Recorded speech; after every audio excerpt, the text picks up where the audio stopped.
Good evening. Good evening. Welcome, everyone, to the 23rd Annual Honors Day, which is held at night. That was a joke. I mean, it's a little joke. But, the first thing I'd like to do is acknowledge and thank our faculty who are here not only to represent our departments and our programs, but also represent all of our faculty. None of what our students have been able to accomplish, which is remarkable and which we are celebrating tonight, would be possible without your work and the work of all of our colleagues throughout the college, working with our students year in and year out, getting to know them, pushing them, challenging them, making them better. And that is what makes Bowdoin so special. And I would just like to thank you on behalf of all of us. So.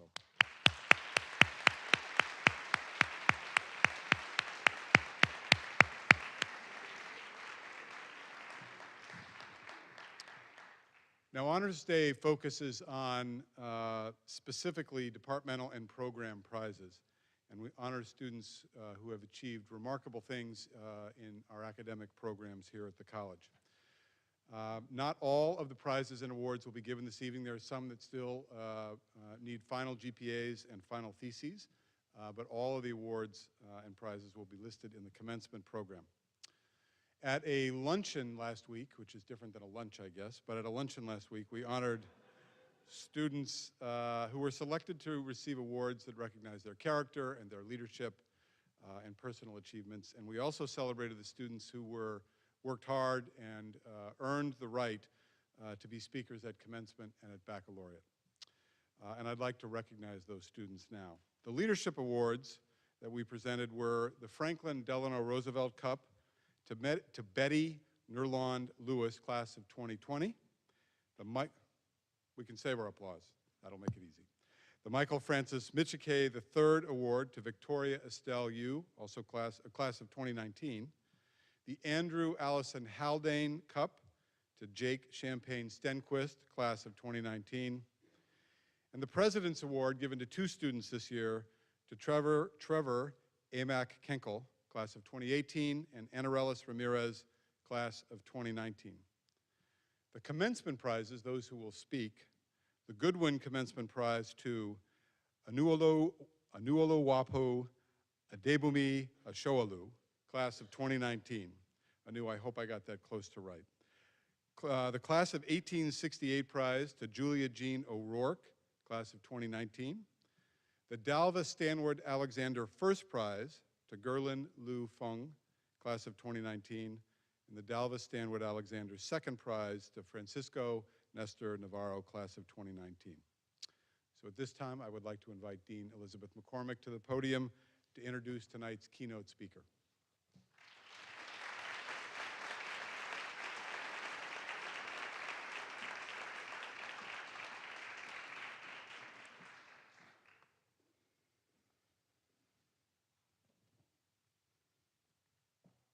Good evening, everyone. It is my pleasure to introduce our speaker tonight, Peggy Wang, Assistant Professor of Art History and Asian Studies, and the recipient of the 2018 Sidney B. Beckeroffski Award for Junior Faculty. Prior to joining the faculty at Bowdoin in the fall of 2010, Professor Wang received her BA in Art History and Chinese Studies from Wellesley College and went on to receive her MA and PhD in Art History from the University of Chicago. At Bowdoin, Professor Wang teaches courses on pre-modern, modern, and contemporary Asian art history. Her research focuses on contemporary Chinese art, art markets, art criticism, and state institutions in 1990s China.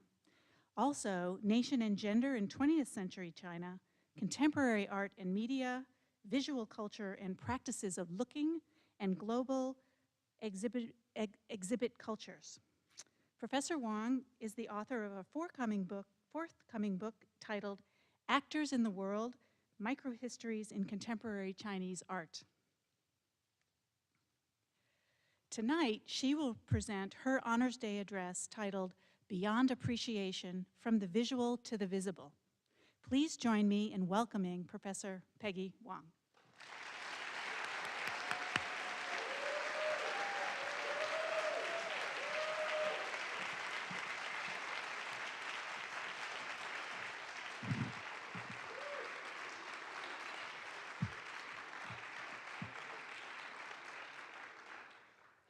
President Rose, Dean McCormick, esteemed colleagues, parents, friends, and especially the students we celebrate here. I'm honored to have the opportunity to offer some brief remarks. First, I offer my heartfelt congratulations to the students, their mentors, and families. We honor your amazing achievements tonight. One of the things that I love best about Honors Day is that we have a chance to celebrate all of our departments and programs. We don't often gather in this way, and it's a fantastic occasion to give recognition to you, our students, as well as to recognize the passions and projects that thrive in all corners of the liberal arts. I think this is a particularly important reminder, given that we are also living in a time when colleges are more and more asked to be explicit about the relevance of what is taught, that you students and your parents can clearly see the ways in which a liberal arts degree prepares you to go out into the world.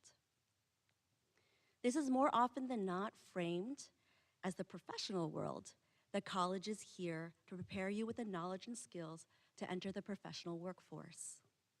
But as someone who teaches on cultural globalization, that is the mobility of contemporary art, people, information, and media, when I think of the phrase the world, I'm actually thinking of the world at large, in geographical, geopolitical, and geocultural terms. And so in terms of preparing you to go out into the world, I think we do exactly this. Enable you to think critically about how you position yourself and how you see yourself and see others. And I would argue that this is not at all divorced from professional training. In fact, it is essential to your lives now as to the bright futures into which you are all heading. So how do we go about doing this?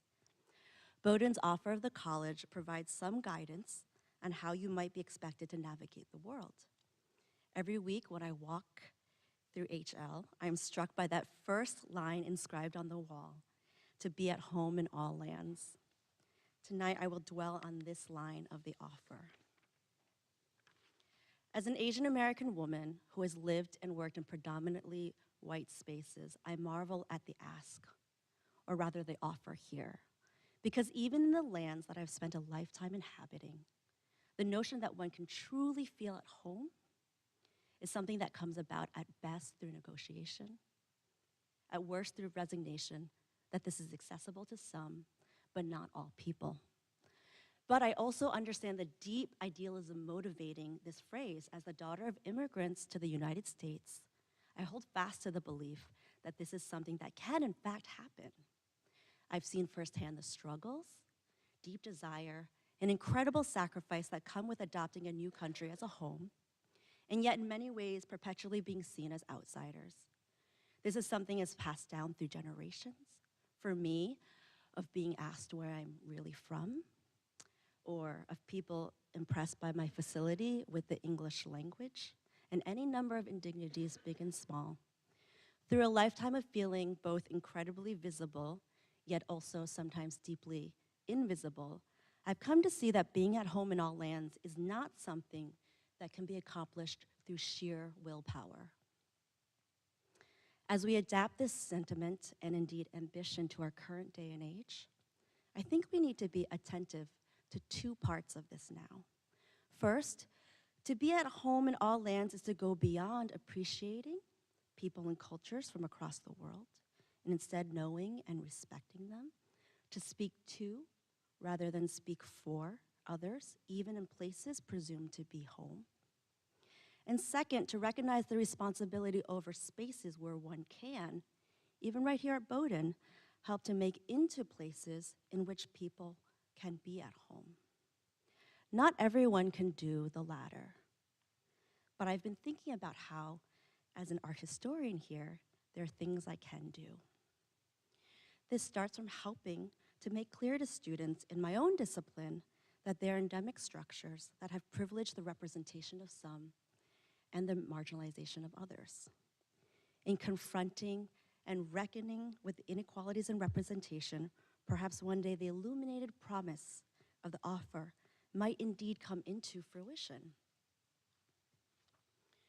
The first line of the offer of the college actually states in full, to be at home in all lands and all ages. This seems to apply then as much to one's comfort as to one's knowledge of places and cultures across time and space. And given that my own subfield is Asian art history, I of course see the merits to this and stand by it. I'm always delighted by the discoveries that happen in the classroom, where students encounter the intricacies of ritual bronze vessels, the spirit resonance of ink paintings, complexities of conceptual art from the past decade in China, etc.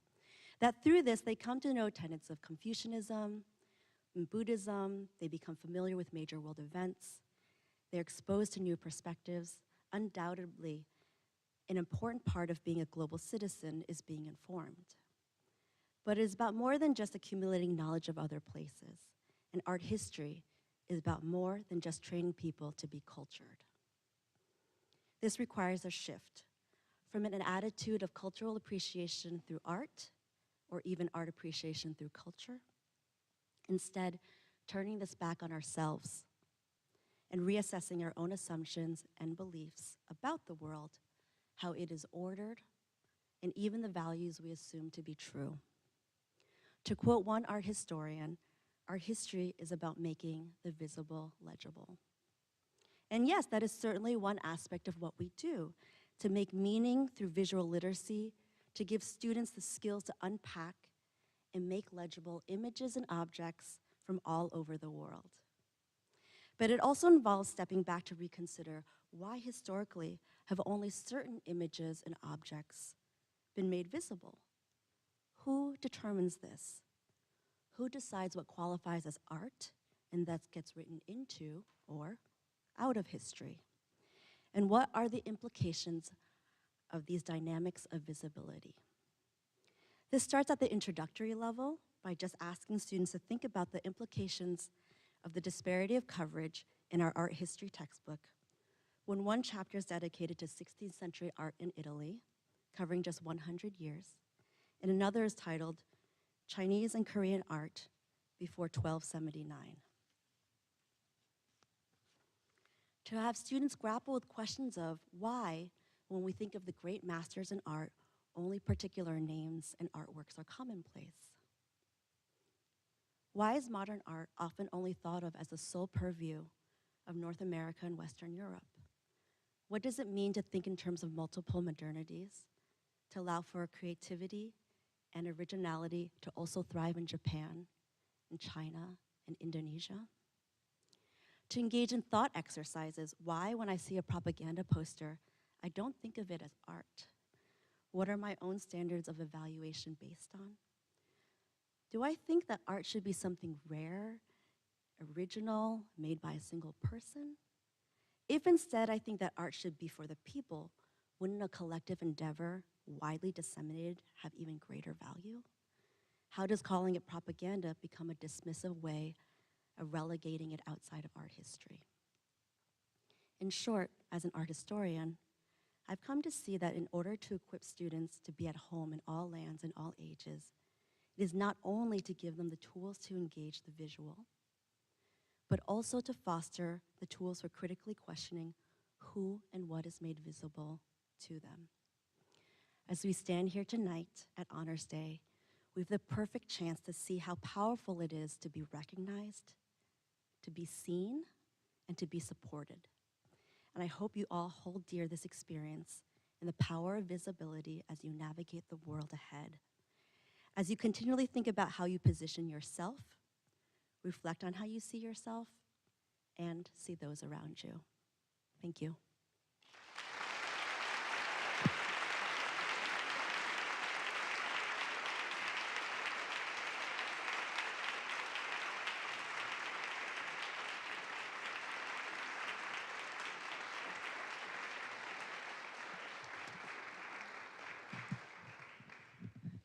Thank you so much for that, Peggy.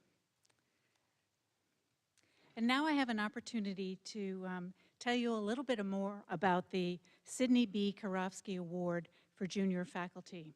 It is given by members of the Beckeroffski family to be awarded annually by myself as Dean for Academic Affairs in consultation with our Faculty Committee on appointments and promotion and tenure. It is based on student evaluations of teaching, and it goes to an outstanding Bowdoin teacher who, quote, best demonstrates the ability to impart knowledge, inspire enthusiasm, and stimulate intellectual curiosity. The prize is given to a member of the faculty who has taught at the college for at least 2 years. And as Peggy was our awardee from this past year, I'm very pleased to announce that the 2019 recipient of the Sidney B. Beckeroffski Award for Junior Faculty is our colleague Mariam Belkaid, an assistant professor of Romance languages and literatures.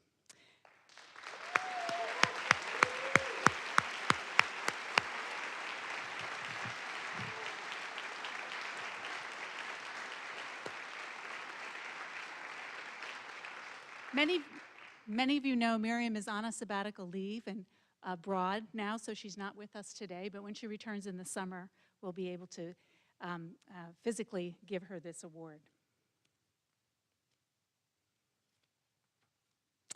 It is now my pleasure to welcome some musicians to the stage. Ethan Hill, class of 2021, Amanda Casano, class of 2022, and our colleague George Lopez, the Beckwith Artist in Residence, to perform this evening's music interlude. It is the second movement of Brahms' trio in E-flat major, Opus 40.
Now we've come to the real meat part of the program.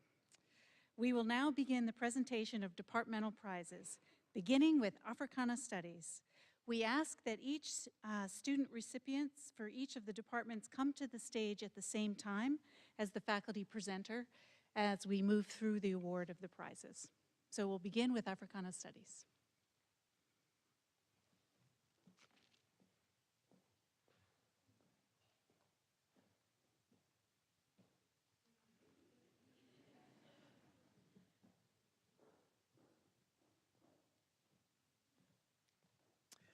Good evening.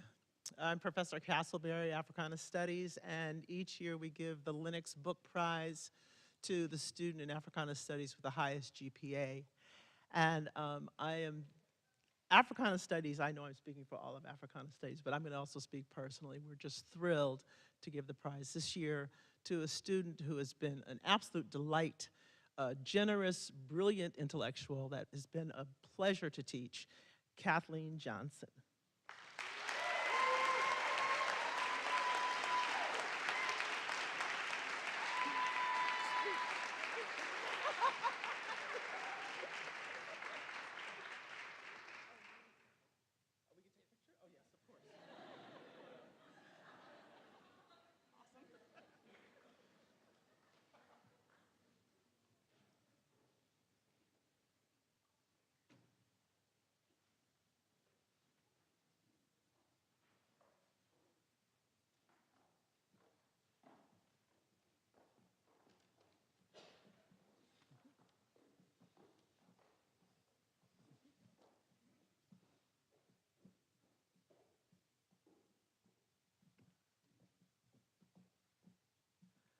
I'm Steve Perkinson from Art History. We have 3 awards that our department distributes each year. One goes to junior students, and the other 2 go to seniors.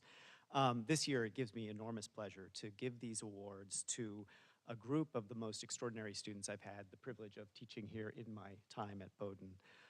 First, the Art History Junior Year Prize, and I should say that the Junior Year Prize and the Senior Year Prize are both established by a donor who wished to remain anonymous and are given respectively to graduating seniors and juniors who have achieved the highest distinction in the major in art history.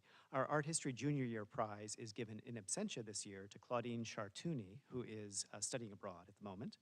Our Art History Senior Year Prize is awarded to Eleanor Breakwood, Noah Dubé, and Amber Orozco.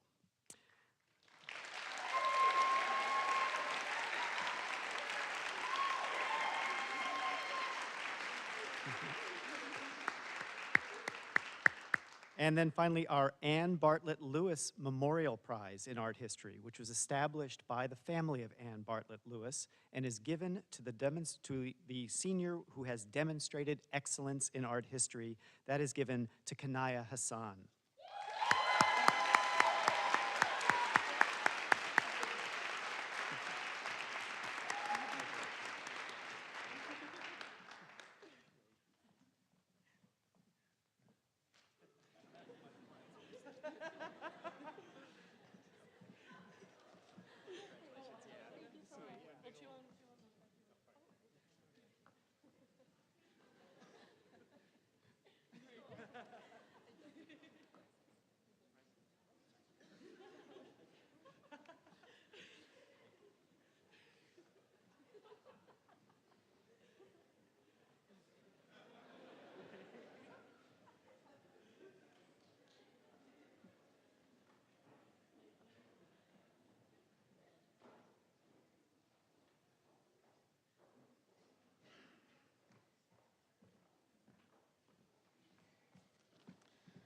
Hi, guys. My name is Mike Colster, Visual Arts. I want to extend an invitation to the studio audience and to the folks at home.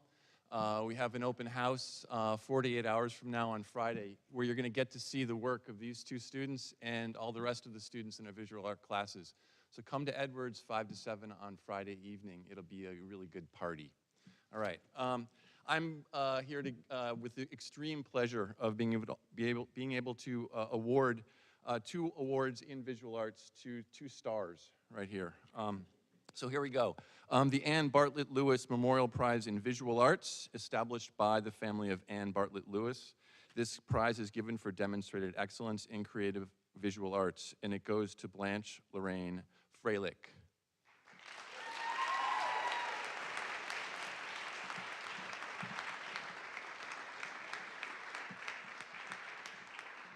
One more. The Richard P. Martell Jr. Memorial Prize. This prize is awarded to those students, in this case, the student, who in the judgment of the visual arts faculty is deemed to have produced the most creative, perceptive, proficient, and visually appealing artworks exhibited at the college during the academic year. And it's up right now, okay? It goes to Evelyn Rose Victoria Beliveau.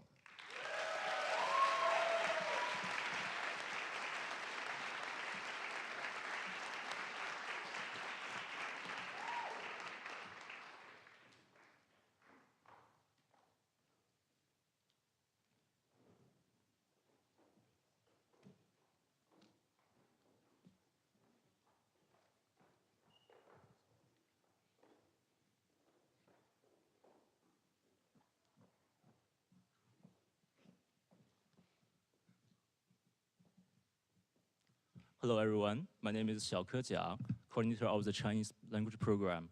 The Chinese language prize is awarded to Zhang Tianyue, Carol Zhang, for her commitment to the study of Chinese language and the promotion of Chinese culture. Over the past 3 years, Carol has completed 7 Chinese courses, including a literature seminar, which conducted entirely in Chinese. As the president of Chinese Language and Culture Club, Carol also organized a series of cultural activities for the Bowdoin community. Thank you, Carol, and congratulations.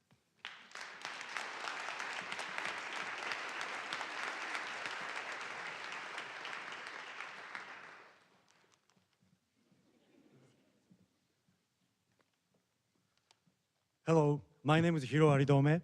I'm the Japanese language coordinator and senior lecturer. This year, the Japanese prize for Emmeline Knox. Emmeline has shown a great personal growth and the community spirit related to her Japanese studies and activities over the last 4 years. As a freshman, she won 3rd place for her Japanese essay at the Japanese language contest in Boston. Last year, Emmeline interned with the Obon societies, working to return worn wartime flags to the families of fallen Japanese soldiers. She has also been a long-time participant in Oshietai, working with other Bowdoin students to teach Japanese language to kids at the elementary school, a local elementary school. So these all reflect Emmeline's efforts to contribute to cross-cultural understanding between the US and Japan. Congratulations, omedetou.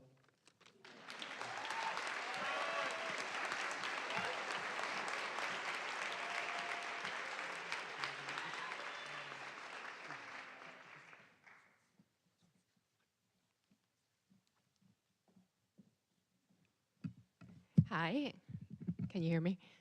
I'm Belinda Kong. I'm representing the Asian Studies program, and I'm presenting the Asian Studies Prize for this year. We have 3 recipients for the prize this year. The first winner, Alexander Joseph Idera, studied abroad in Yunnan province and came back with not just impressive fluency in Mandarin, but also a fascination with Yunnan soil, which he carried over into an advanced research project this year on the history of fertilizers in modern China. For his ability to examine fertilizer formulas with a scientist's acumen and their social and political meanings with a historian's sharp eye, we're very pleased to present to Sander the Asian Studies Prize.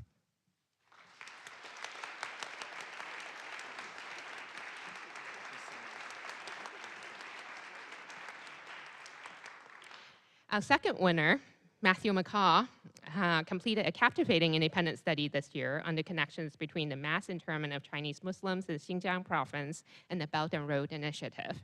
For his ambitious research and also his successfully tackling the independent study at the same time as 2 senior seminars, we're happy to present to Maddie the Asian Studies Prize.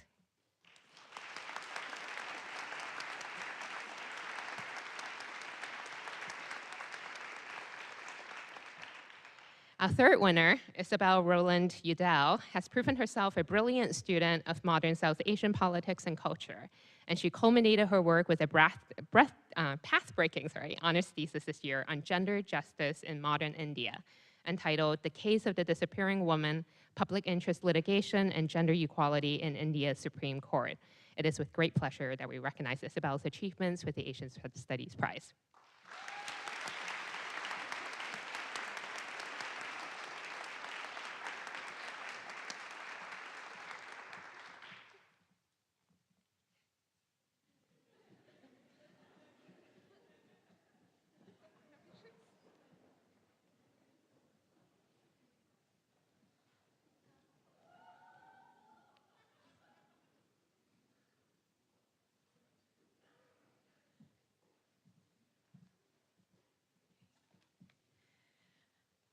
Hi, I'm Danielle Doobie, and I'm so happy to represent the biochemistry program tonight as I award these two fantastic students a junior and senior award in biochemistry.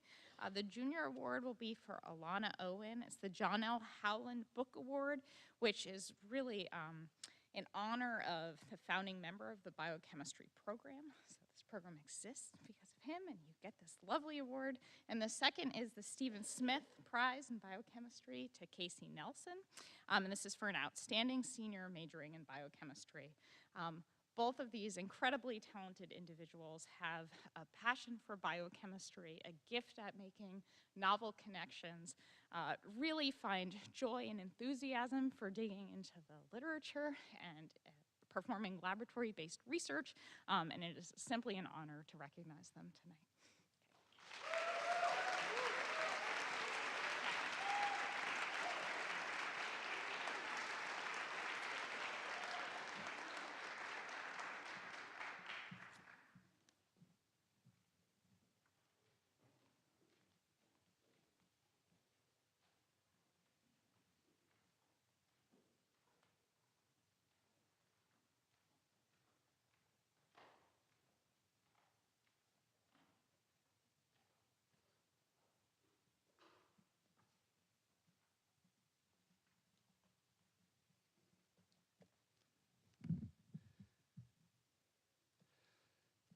Good evening.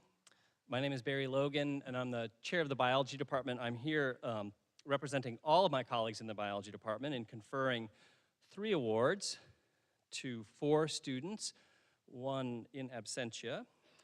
The first award is the Copeland-Gross Biology Prize. It's given in honor of Manton Copeland and Alfred Otto Gross, 2 legendary Bowdoin biology professors. This book prize is presented to the graduating senior who has best exemplified the idea of a liberal education during the major program in biology. It's going this year to a person who has married theater and the life sciences like nobody that I know before her, in absentia, Susanna Claire Lawhorn.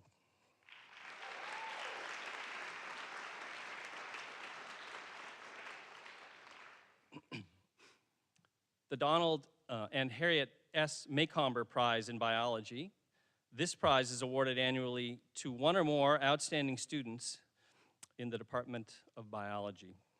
And it's going this year to among the most independent-minded, talented, and capable scientists I've ever had the pleasure to work with personally. He works in my lab, along with that of Vlad Duhovnikov's, and a colleague of ours, Tom Modzer at Bryn Mawr, and that is Julian Robb Garrison.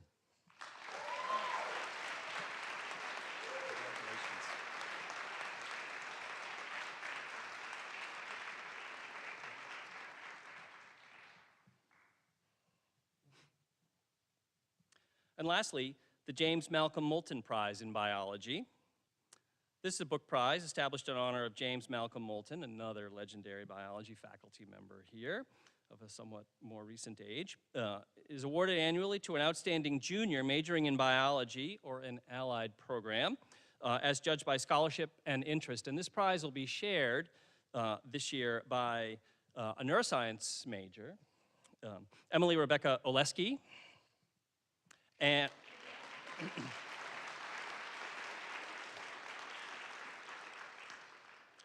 and a biology major, Diego Andres Villamarin.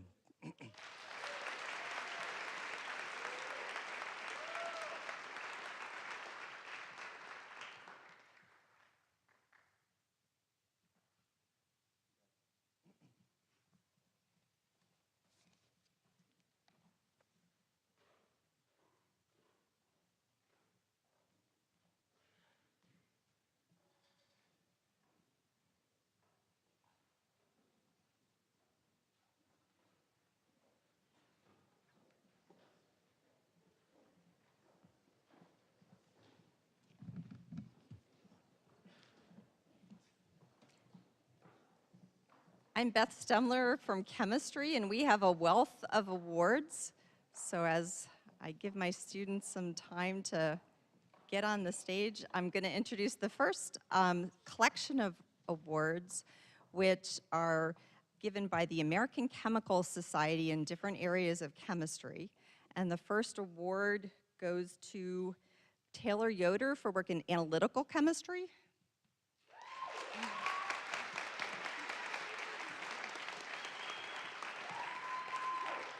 Next, in inorganic chemistry, Thomas Regan.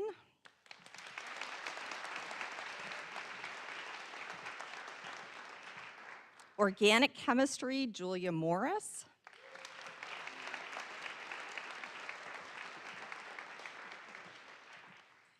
Physical chemistry, Paige Brown.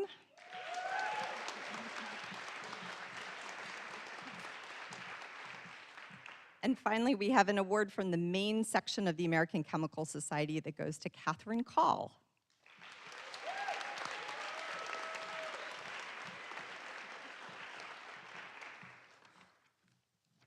Next, we have the Samuel Kamerling Laboratory Award, which is given to a student for truly exceptional work in the year-long organic chemistry course.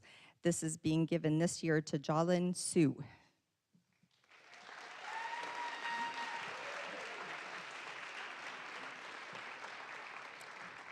And next, the Philip Weston Meserve Prize in Chemistry, which is recognizing excellent work of a senior who shows promise for the future. And this is given to Bennett Sneath.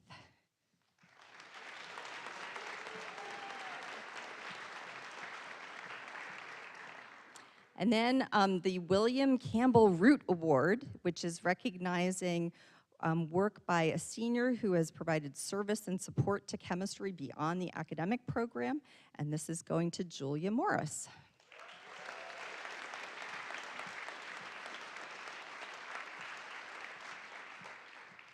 And then I have two awards categories that are recognizing first-year student work in chemistry.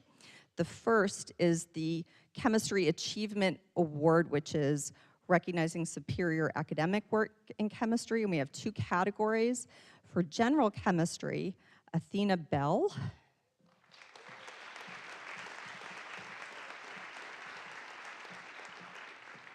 And at the advanced chemistry level, Anthony Yanez.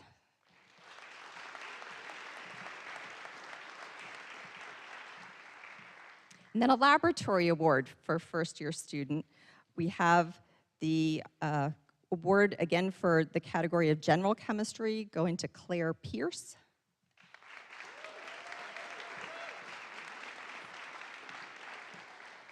And then at the advanced level, to Emily Pan.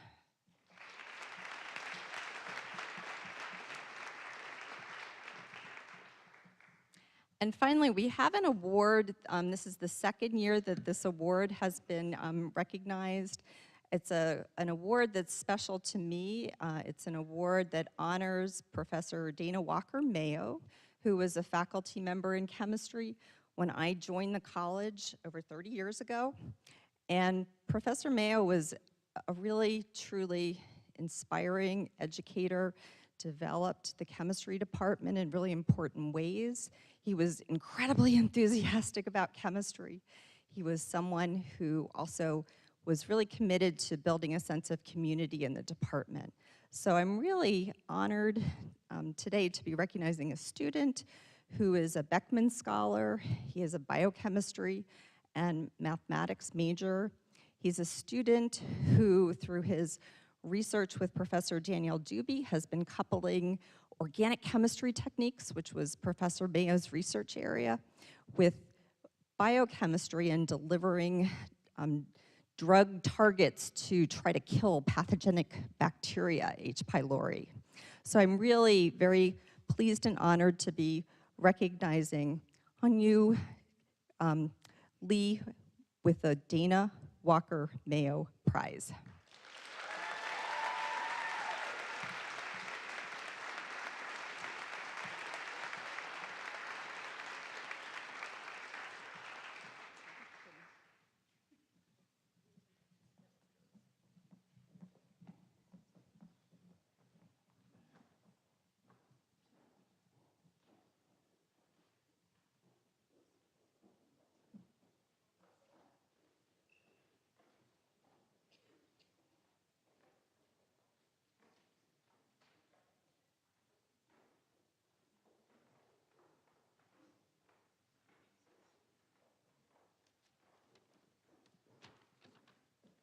Rosebud.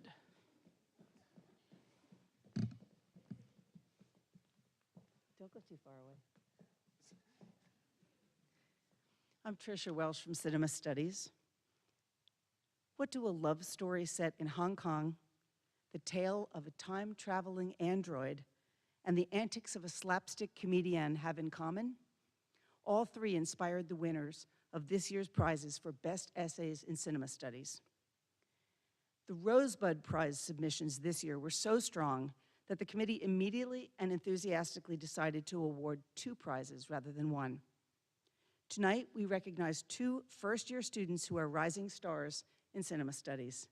Samantha Sachs, who wrote her prize-winning, remarkable essay on Wong Kar-wai's In the Mood for Love, and Emily Staton, a brilliant young film historian who wrote about film pioneer and comedian Mabel Normand. Congratulations to both. I'll give them all at the end. I'll give you the papers at the end. And this year's Sunrise Prize goes to a member of the senior class who wrote a breathtaking essay on the Terminator. Andrew McGowan is that wonderful combination, someone who is valued equally by his professors and by his student colleagues as a collaborator and contributor to the intellectual life of the college. We will miss you, Andrew. Congratulations to all our cineasts.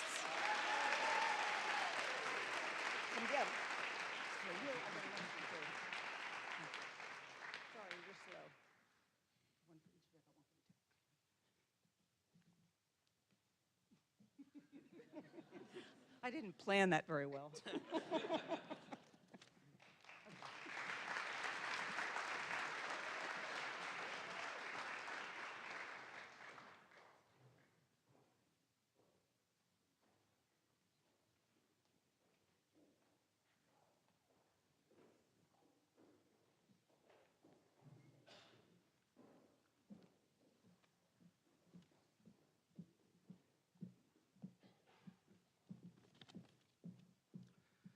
I'm Mike Nerdahl.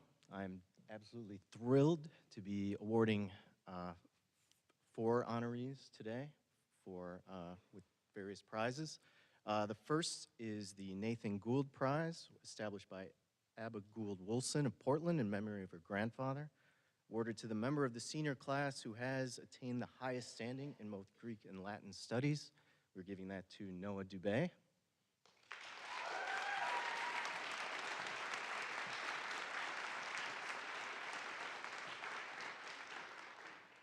And we have 2 sophomore prizes.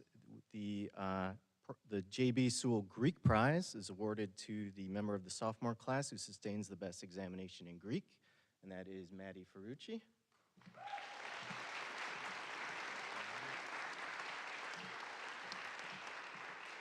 And the J.B. Sewell Latin Prize goes to Jiang Kun Wu.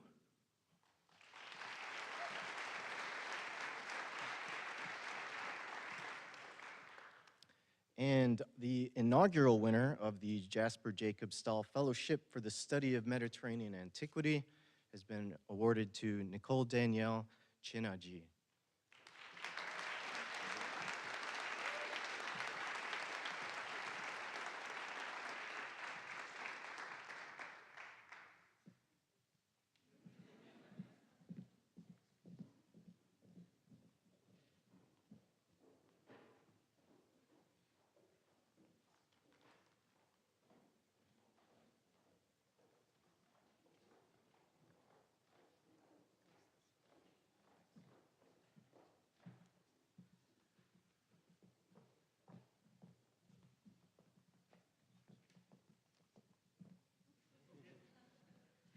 Hi, I'm Stephen Majersic, Chair of the Computer Science Department. I have 2 prizes to award tonight. The first one is the Computer Science Senior Year Prize, which is awarded to a senior or seniors, judged by the Department of Computer Science to have achieved the highest distinction in the major program in computer science. There are 3 recipients of the prize this year. The first one is Anjali Bala.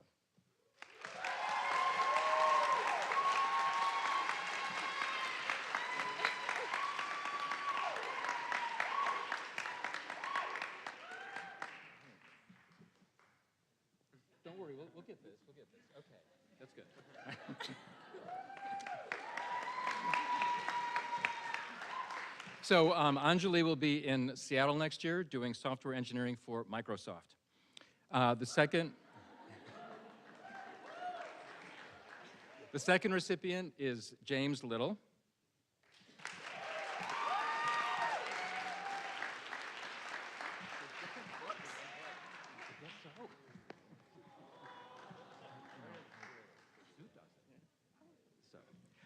James will be in San Francisco next year doing iOS development for Stripe, a company that does payment processing. Right, okay. And the third recipient is Jack Ward. There we go. Congratulations. Jack will also be in San Francisco next year doing software engineering at Okta, an identity and access management company. They all go to the West Coast. Okay. So the second prize is the Alan B. Tucker Computer Science Research Prize. Alan Tucker, along with David Garnick, started the computer science department here in 1988. This prize is awarded to a computer science student or students for excellence in summer research. This year, the prize goes to Jack Beckett Marshall, whose research last summer was in neural networks. I did not have the good fortune to work with him. He worked with Eric Chown, who said his research was outstanding. This summer, he's going to be conducting further research in neural networks in machine translation. Thanks a lot.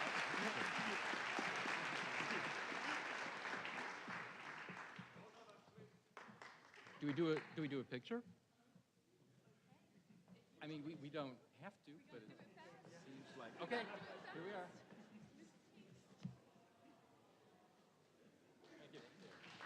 Thank you.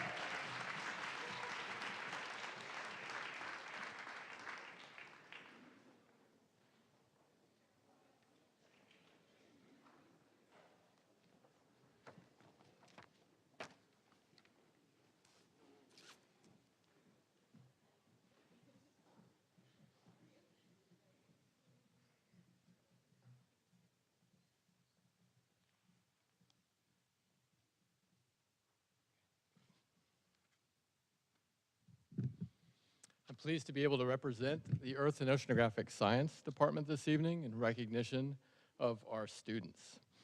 I think I can speak on behalf of my colleagues in saying that all EOS majors and our introductory course students are a terrific group with whom we really enjoy collaborating. We celebrate all of your accomplishments. Well done, Team EOS. The following awards recognize achievements in EOS this academic year that are particularly noteworthy. Starting at the introductory level and working our way up the curriculum, the first award is the EOS Book Award. I'm pleased to honor the 3 students demonstrating exceptional class performance in our introductory EOS courses this year. For highest achievement in investigating Earth, this year's awardee is Alex Gates.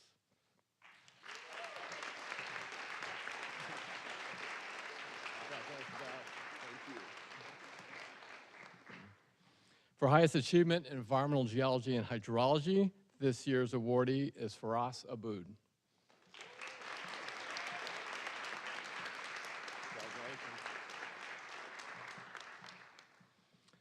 For highest achievement in oceanography, this year's awardee is Lucy Nolden.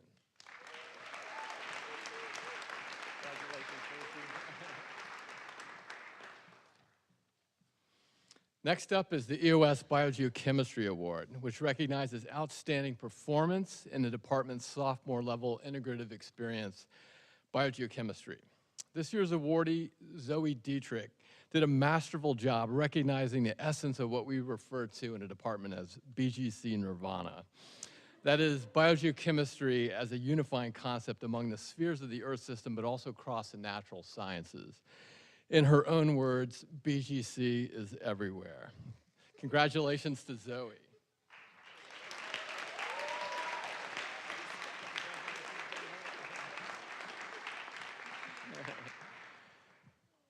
Departments like EOS benefit from the service and leadership of students who work closely with instructors and staff in recognition of outstanding contributions in multiple areas of the department and the curriculum, including TAing both a solid earth and an oceans course, as well as helping to coordinate student outreach and events. This year's recipient of the EOS Servant to Department Award is also Zoe Dietrich.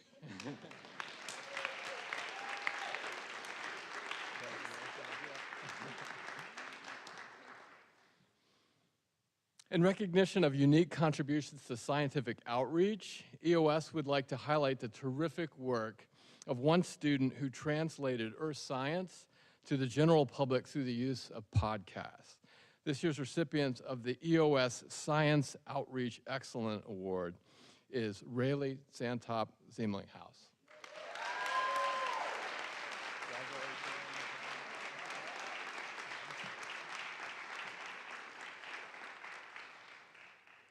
And finally, by the time students make it to their senior year in EOS, they've compiled a wealth of knowledge from all the spheres in the Earth system and how they integrate. Watching our seniors operate in our advanced courses is like being back in graduate school with a bunch of PhD candidates. It's a wonderful sight to behold. It's terrific to be able to recognize this year a student who has done this masterfully, who lives and breathes all things Earth science. And because she's also a rock climber, she has both literally and figuratively reached the mountaintop. This year's recipient of the EOS Senior Academic Achievement Award is Ellie Neifeld.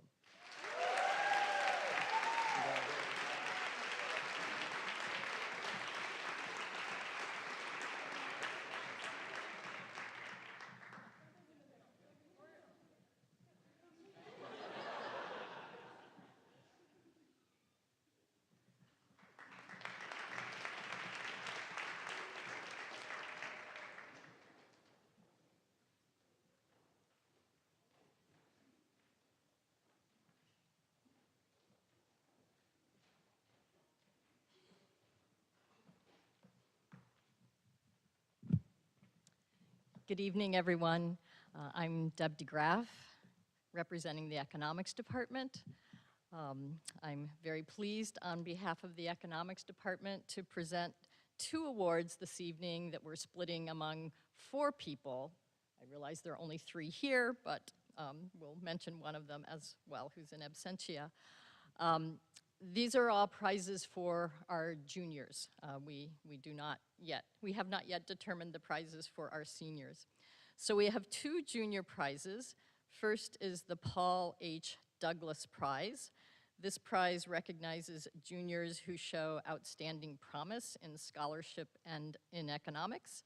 The prize is named for Paul H. Douglas of the Bowdoin class of 1913, a respected labor economist and United States senator.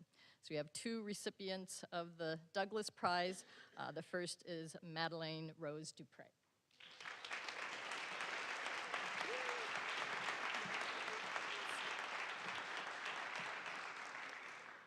And the second recipient of the Douglas Prize is Silas Worth.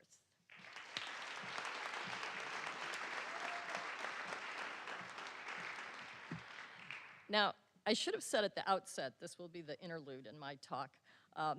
So we have a lot of majors in economics, as you probably know. So each cohort in the economics major has approximately 70 students in it. So choosing who our awardees are going to be is a challenging task because we have so many wonderful students. But these 3 and the 4th one who's not here really rose to the top. We're very impressed with them, and you all should be too. So our 3rd recipient that we'll honor this evening, who's present, well, I'll do the in absentia one first, but let me first describe the prize. The Adam Smith Book Prize. Hopefully you all know who Adam Smith is, so I don't need to explain who it's named for. If not, you should take Principles of Microeconomics. This award recognizes juniors who demonstrate exceptional analytical skills and originality in the study of economy and society. And the one recipient who's not here is Elizabeth Summers Askew. So a round of applause for Summers.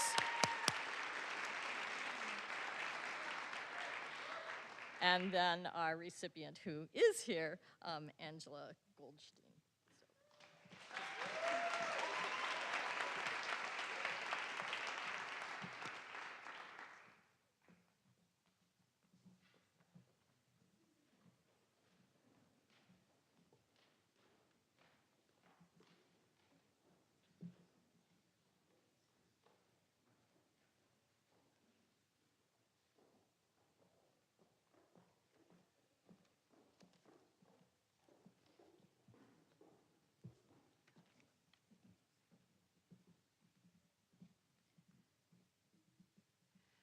Good evening. I'm Doris Santoro, and I'm chair of the Education Department, and I'm also very pleased to have been the person who worked with these 3 wonderful Bowdoin teacher scholars throughout the semester. For those of you who don't know, Bowdoin does have a teacher education program, and we are wonderfully funded by the Snow family, who are alums, and they enable us to have students defray the cost of becoming a teacher by providing a living stipend while they're teaching and providing loan forgiveness with no strings attached.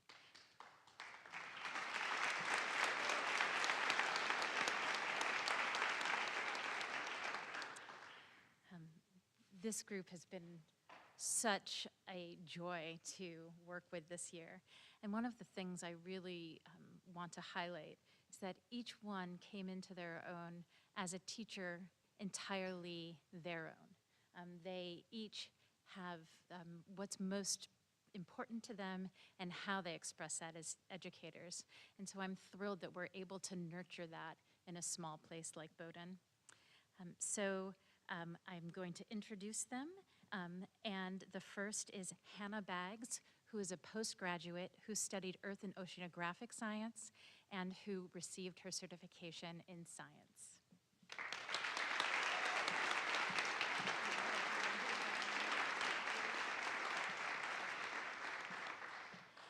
And next is Tess Hall, who studied English and received her certification in English.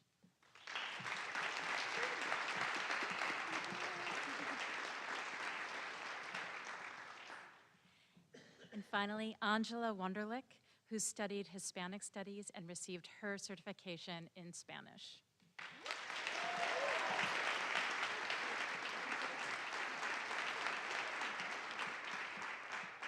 Thank you.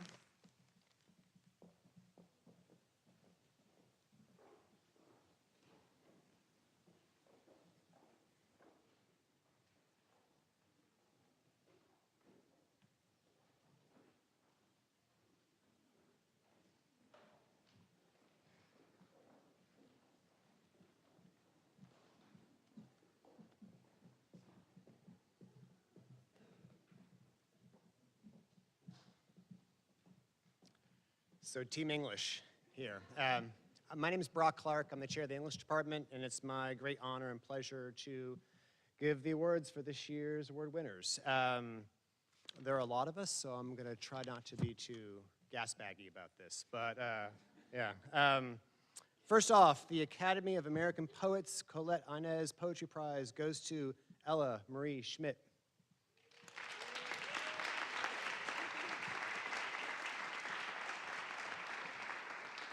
The second prize, which is the Philip Henry Brown Prize, which is offered to the members of the senior class for excellence in extemporaneous English composition. So the first prize goes to Anastasia Cubby Arvin de Blasio.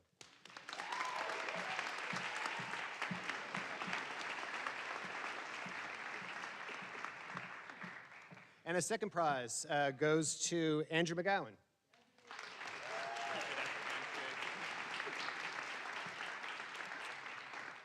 Next up is the Hawthorne Prize, which is the prize awarded each year to the author of the best short story. I call that page-turning sounds, which goes to Brianna Cedrone.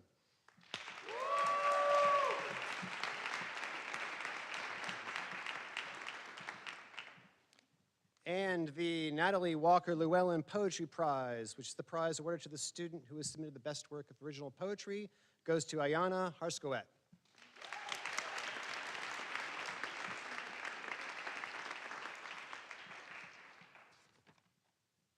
Next up is the Nonfiction Prize, which is awarded for the best work of creative nonfiction, which goes to Surya Milner.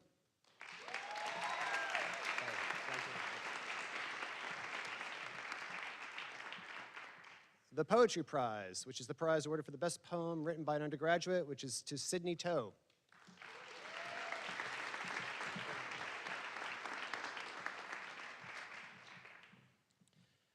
This is an no, it's back to Sidney, sorry, which is the Prey English Prize, which is the prize awarded to the best scholar in English literature and original English composition, which again is the Sidney Toe.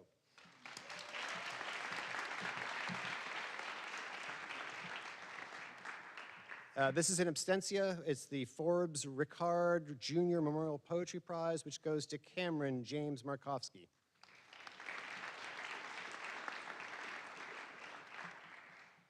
This is the David Sewell Premium Prize, which is the prize awarded to a member of the first-year class for excellence in English composition, Isabel Crow.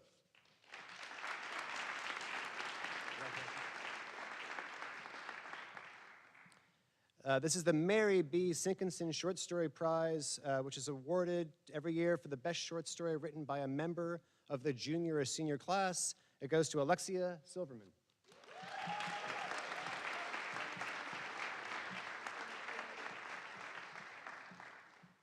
The Bertram Lewis Smith Jr. Prize, which is established by his father in memory of Bertram Lewis Smith Jr. of the class of 1903 to encourage excellence of, I'm not sure why I decided to read all of this one as opposed to the other ones, but here I am. In English literature, and is awarded to the department to a member of the junior class who has completed 2 works of English literature, and this goes to Eleanor Sapop.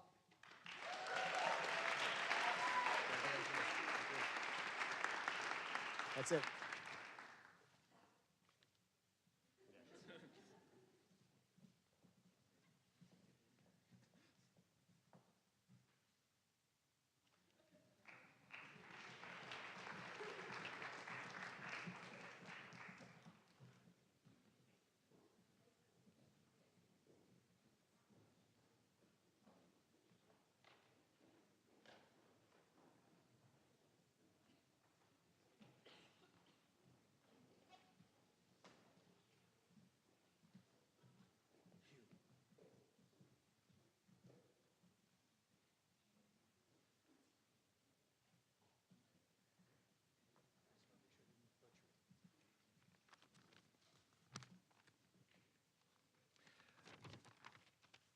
You're now officially halfway through after English with environmental studies.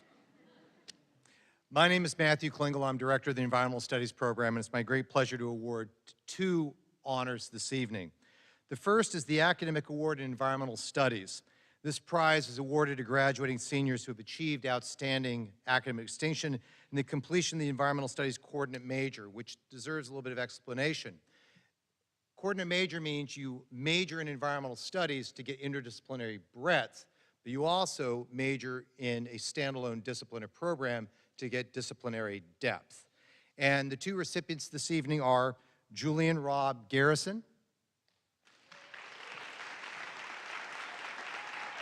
Congratulations. And Aaron William Rubin.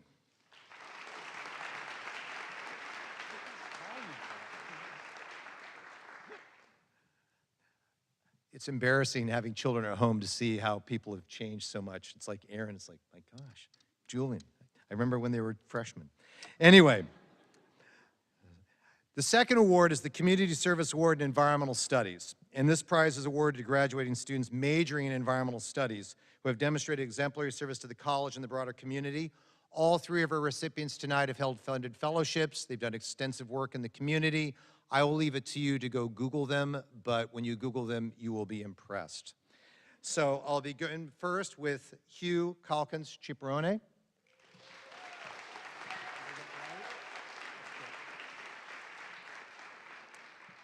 Second is Hannah Grace Carlin.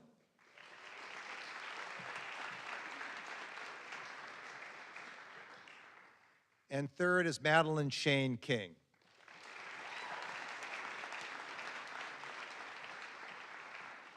Thank you.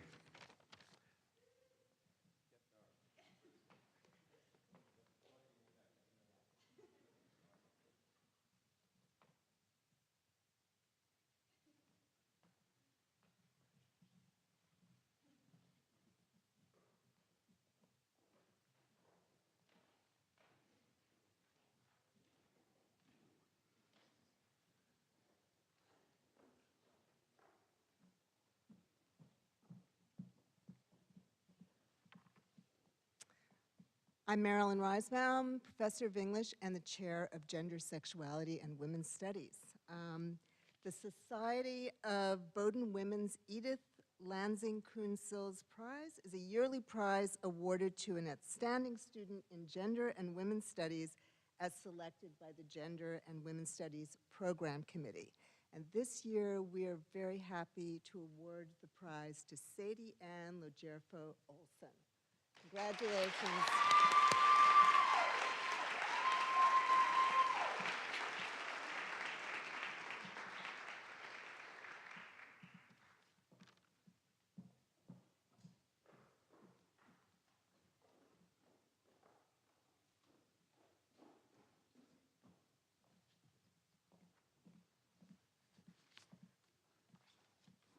I'm Jill Smith from the German department, and since my people are coming down from the eaves here they are, great.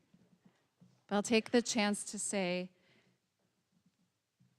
economics, biochemistry, government and legal studies, psychology. These are the fields of study these students pursue together with their study of German, a testament to the richness of a liberal arts education. For my purposes, I present them to you as clear and perceptive readers of German literary texts. So the first prize is a prize that's only for seniors, senior majors in the department, and that is the Consular Prize in Literary Interpretation. And the winner of that is Timothy J. Bulens.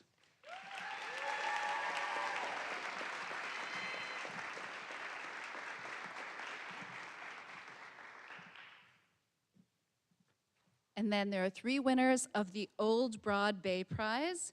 This prize was established by Jasper J. Stahl and others as a living memorial to the men and women from the valley of the Rhine River who in the 18th century founded, after being bamboozled by a rather corrupt real estate developer named Lord Waldo, into coming to the first German settlement in Maine, which is at Broad Bay, now Waldoboro.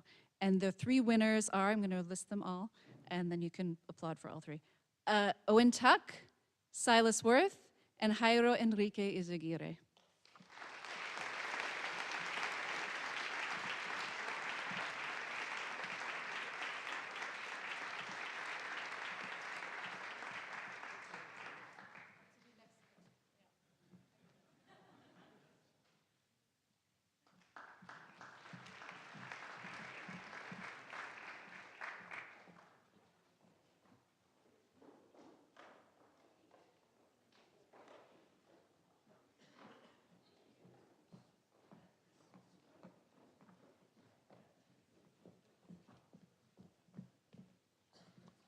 Hi, I'm Paul Franco, representing the Government Department.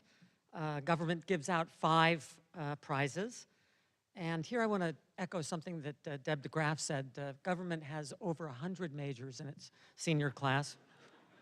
And I point that out not only to say that we have more majors than economics, but to say that there are so many really worthy students in the Government Department, and to have gotten one of the 5 prizes is indeed a distinction.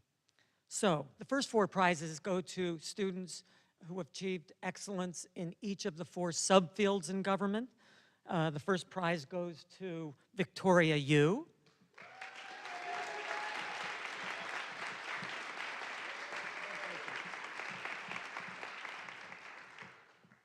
For comparative politics, we have 2 prize winners, Julia Amstutz and Evan Alden Walters.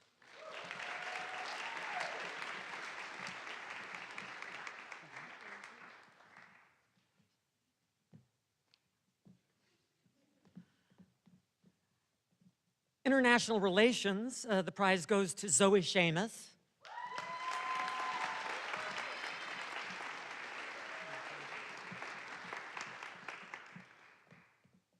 Political Theory, my favorite, goes to Sam Lewis.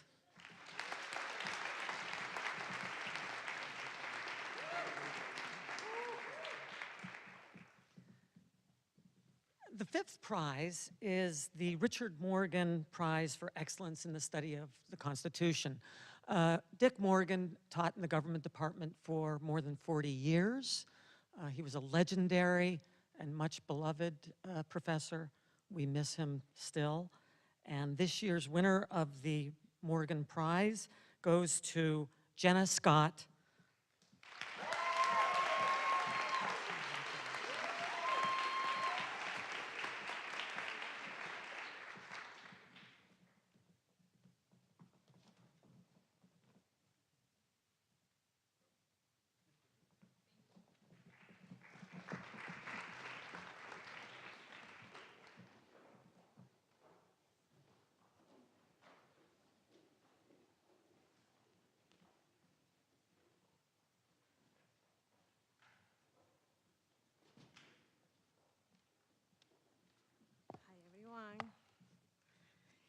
It is my pleasure to introduce the two prizes that we award in Latin American Studies. The first of which is the John Turner Prize, given to outstanding majors who have achieved academic distinction and contributed to an understanding of the region. This year we are awarding both Naftali Moulton and Brandon Morande. From his first courses in Latin American history to his advanced independent study on truth commissions and the politics of memory, Naftali has been a stellar student, a researcher, and a well-versed reader of contemporary issues in Latin America and global politics. I'll borrow from Alan Wells the words that better describe how LAS faculty feel about Naftali. And he says, there is an intensity about Naftali that is positively infectious and that elevates class discussions. This is clearly Alan's words.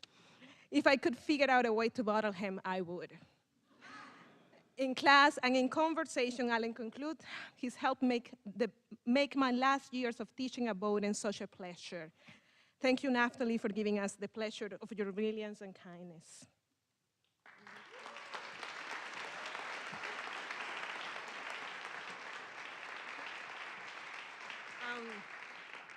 Brandon, I had the honor of having you in the classroom in your last semester at Bowdoin, and I'm so thankful that I did not miss my chance to be touched by your grace. Brandon is already an accomplished researcher presenting at international conference his work on homeless communities in Buenos Aires and Maine. Next year, with the support of a Watson Fellowship, Brandon will be traveling to UK, Denmark, New Zealand, Chile, and Colombia to continue researching how people under extreme conditions resist neoliberal forms of care and turn into solidarity to empower each other. Brandon himself is a living sample of the kind of resilience that he highlights in his research subjects. Brandon, please take this award as a recognition of your courage and your generous heart.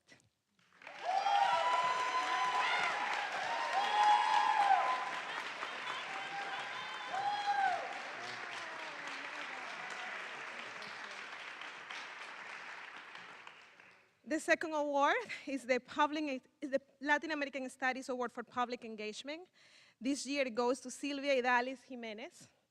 In September of 2017, while Silvia was starting her 5th semester at Bowdoin, Hurricane Maria devastated her home island, Puerto Rico. She turned to her peers and professors for support and was actually shocked by how little we knew about this event. Turning her despair into a productive force, Silvia devoted to make hurricane relief a priority at Bowdoin.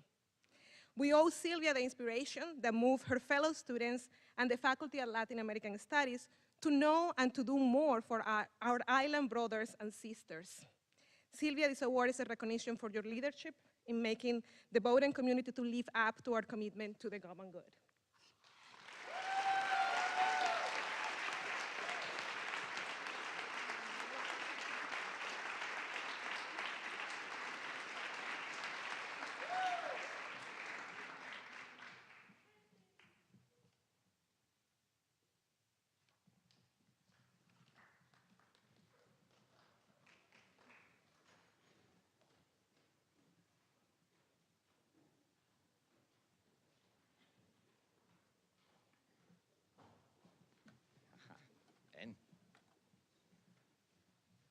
Okay. All right. Great. I'm Bill Balker, chair of the math department, and it's my pleasure to present this year's prizes in mathematics. Our first award is the Edward Sanford Hammond Mathematics Book Prize. This honor awards or honors the memory of Professor Edward Hammond, an inspirational member of the Bowdoin Mathematics Department from 1921 until his retirement in 1963.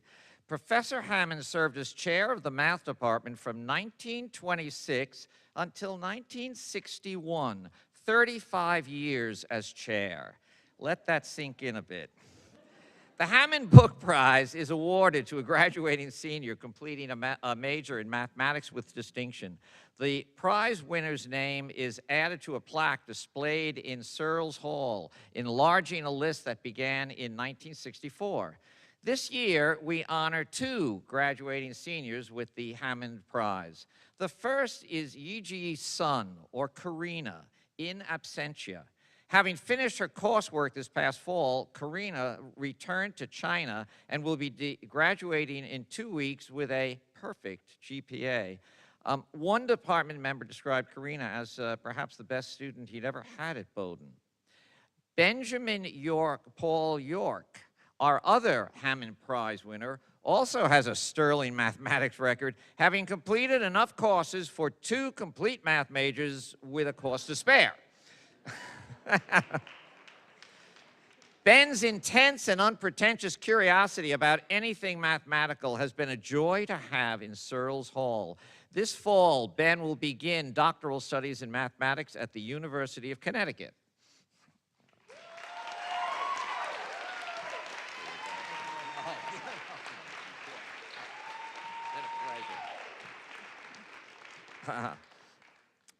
Our second award is the Smythe Mathematics Prize. William Smythe, Bowdoin class of 1822, served as professor of mathematics and natural philosophy from 1825 until 1868. Smythe was a man of great energy and conviction and was a leading anti-slavery activist in Maine. Established to honor Professor Smythe, the Smythe Mathematics Prize has been awarded each year since 1877 to the student in the sophomore class with the most distinguished performance in mathematics. Recipients are selected at the end of their sophomore year and continue to receive the awards as juniors and seniors. Their names are placed on a prominently displayed plaque in Searles Hall, enlarging a list that extends back to the class of 1879. When originally established, the cash prize was equivalent to Bowdoin's yearly tuition. Unfortunately, that was 140 years ago, and the prize does not include a cost of living adjustment. So tonight we honor, but not enrich, 3 students with Smythe Prizes, 1 each from the sophomore, junior, and senior classes. They are all exceptionally talented young mathematicians who have performed academically at the highest possible level. Our newest Smythe Prize winner from the sophomore class of 2021 is Noapan Wadatalanijguk, or simply Ploy. Right.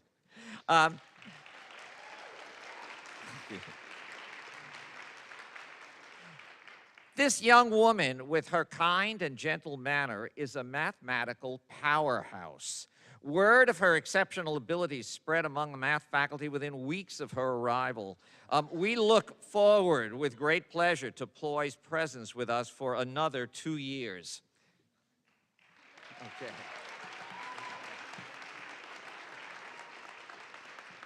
Okay. And the junior recipient from the class of 2020 is Samuel Auden Harder, in absentia. When only in his first year at Bowdoin, Sam took a faculty member's set of handwritten notes for a linear algebra course, and over the intersession holiday break, produced a 100-page typeset manuscript. And Sam had not even yet studied linear algebra. We've come to expect a lot from Sam, and we're never disappointed. Our senior Smythe Prize winner from the class of 2019 is John Taekyon An. Like Ben York, John will graduate with enough courses for 2 complete math majors with a course to spare. In addition to his brilliant performance in the Bowdoin classroom, John helps his community through middle and high school volunteer teaching. This fall, John will begin doctoral studies in mathematics at Brown University.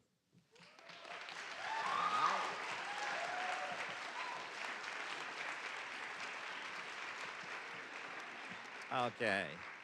Our third and final award is the 100 Pi minus Epsilon Prize. Established and funded by a generous Bowdoin alumnus who wishes to remain anonymous, the prize is awarded to a first or second year student demonstrating extraordinary inspiration and joy for the pursuit of mathematics. The prize consists of a check in the amount of $314.15, which is 100 pi minus epsilon, if the name didn't already give it away. This year, we're awarding the prize to two highly deserving sophomores, Jaya Rainey Blanchard and Kimberly N. Hancock. Both Jaya and Kim have a quiet but intense enthusiasm for mathematics that is truly infectious. This year, they started a Bowdoin Women in Math Club in order to, in their words, spread the love of math and spearhead designing math department t-shirts. Well, with Ploy as their designer, there we go. Here is what they produced. And sorry,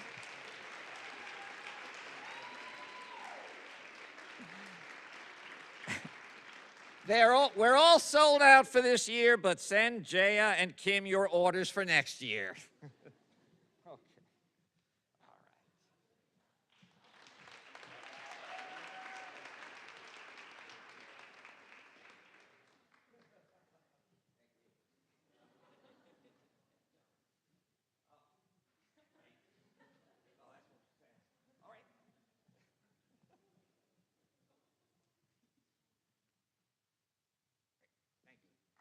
Thank you.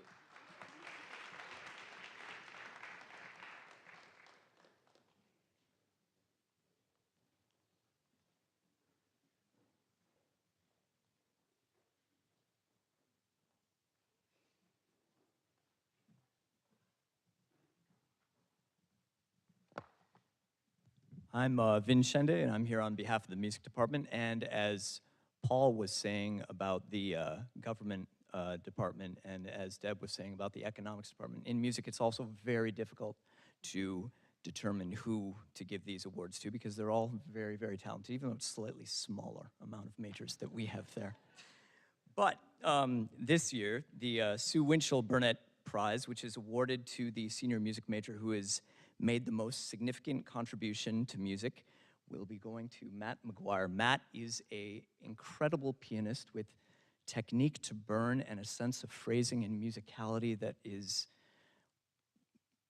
which is very rare and might be, you know, one of the rarest that I've heard in my time here at Bowdoin. It's been such a pleasure to hear him in the halls of Gibson as I'm walking there in the morning, and he has graced this stage and that piano with his musicality for many, many semesters, and he will be very, very missed. So, Matt McGuire.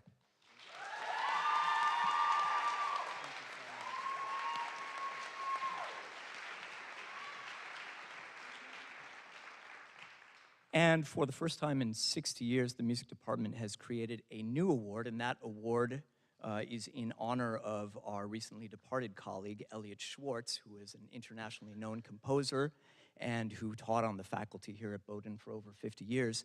And that award is going to the most compelling composition written during the academic year.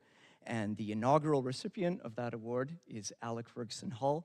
Alec this year wrote a piece that was a 7-movement suite that is based on his own readings of the 7 deadly sins, but with his own interpretation that is informed by Buddhist thought, as well as just deep kind of introspection. So, for example, the notion of sloth was reinterpreted as a sense of being in the moment and allowing oneself to truly exist in a sense of meditation, and not necessarily the way that it might be in a more Judeo-Christian sense. This was a piece that was written for a jazz ensemble and with with lots of improvisation as well as lead sheets that were arranged in a unique sense of harmony. And Alec has been a wonderful student to have these past 4 years, and he also will be very sorely missed. So, Alec Ferguson. You bet, buddy.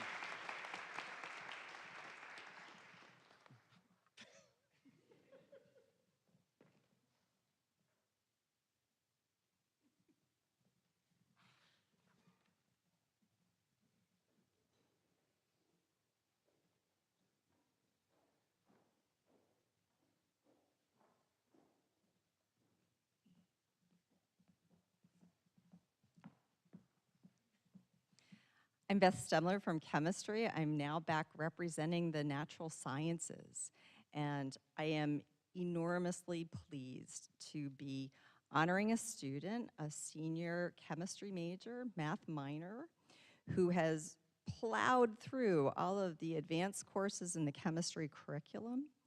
She's a student who has taken on any opportunity to do research and is completing her honors project in physical chemistry, working on the photochemistry of photoacids with Professor Kana Takamatsu. She's a student who is going to graduate as a co-author on 2 manuscripts. She moves off to study for her PhD, and she is incredibly tenacious. She's a student who has shown a really unique level of commitment, intellectual engagement, always asking questions during our weekly seminar series of visiting scientists. And she is someone who clearly loves science and just can't get enough of it. She is a strong advocate for her fellow students and the community. So in recognition of her ability and originality in the fields of the natural sciences, I am so pleased to be awarding the Sumner Increase Kimball Prize to Paige Joanne Brown.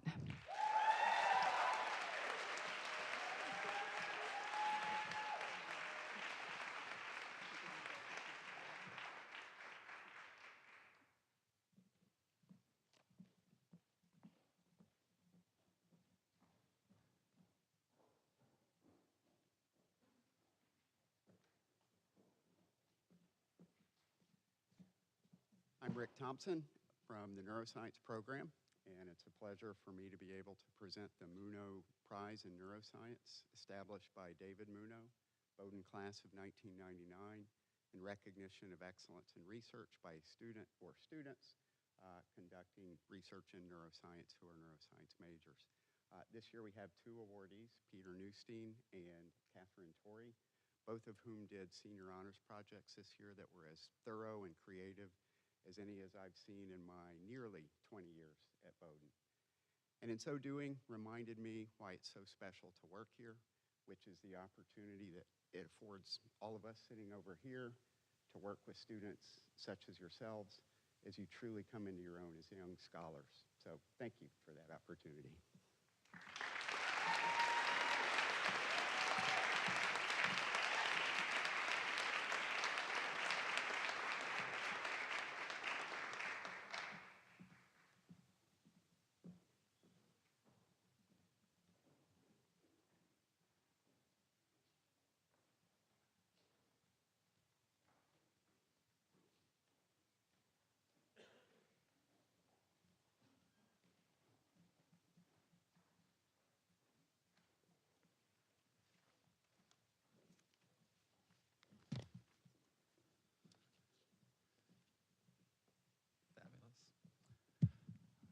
I'm Dale Cyphers, the chair of the Physics and Astronomy Department, and I'm honored to present our awards tonight to our award winners.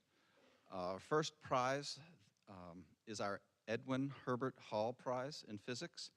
It is named in honor of Edwin Herbert Hall, class of 1875, who discovered an effect named after him, stunningly enough, without which we would not be able to have any modern computers. It is a pivotal effect, and we use that to honor him and to honor our best sophomore scholar in the field of physics. And this year's winner is Jiankun Wu.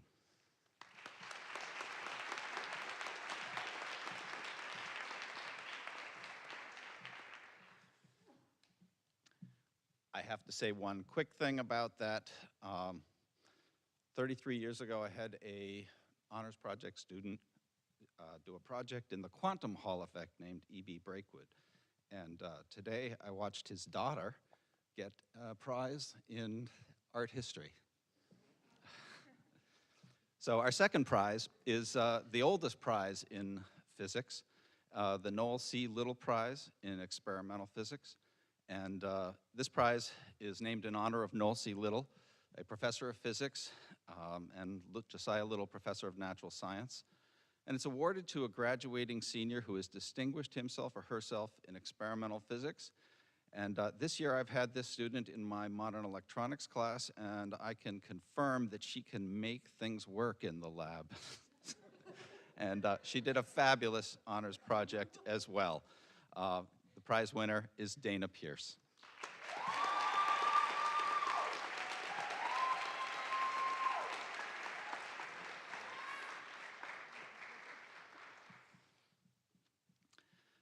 Next, symmetry is important in physics. We have an experimental prize, and we have a relatively new theoretical prize in physics, the E.O. Lacase Jr. Prize in Theoretical Physics, named in honor of Elroy O. Lacase Jr. of the class of 1944, professor of physics emeritus, and it's awarded to a graduating senior who has distinguished herself or himself in theoretical physics. And this year we had two fabulous candidates, again, both doing fabulous honors projects. And first, we're going to award it to Elizabeth Benowitz.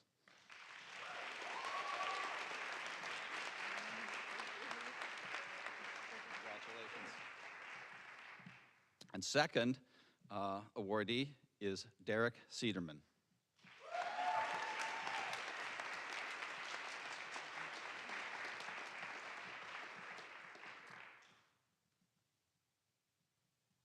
And finally, we have the American Association of Physics Teachers Learning Assistant Prize. This prize is given to the student or students who show an exemplary reliability, dedication to inspiring student engagement, excellence in learning group work, and willing to go above and beyond their roles as department learning assistants. They play a crucial role in our ability to get across some of the complex concepts in physics, and we thank them tremendously. The first awardee is Satya Butler.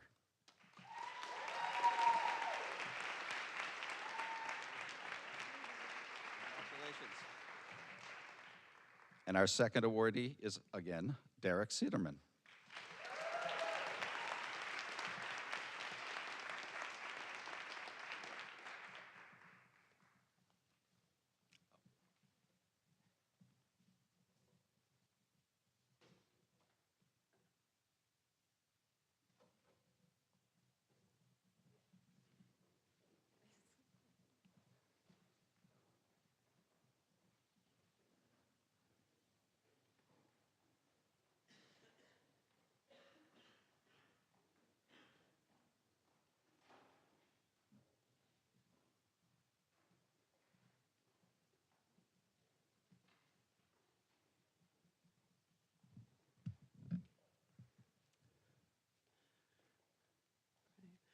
Good evening. My name is Elizabeth Pritchard, and I'm representing the Religion Department this evening. The Religion Department gives out two prizes. The first prize is the Edgar Oakes Acorn Prize. This prize was established in 1881 and is awarded to the best essay written by a member of the first or second year classes in Religion 1101, Introduction to the Study of Religion. This year, we are awarding 3 students this prize, the Acorn Prize. Kaya Sophia Wurtzel, class of 21, Elizabeth Samantha Baker, class of 22, and Jacob Nicholas Kasama, class of 22.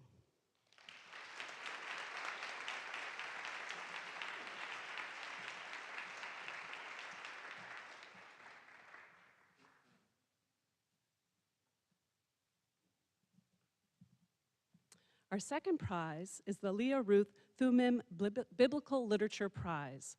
This was established by Carl Thummim in memory of his wife, Leah Ruth, and this prize is awarded each year to the best scholar in biblical literature. This year's prize winner is Caleb Lewis Perez, class of 20.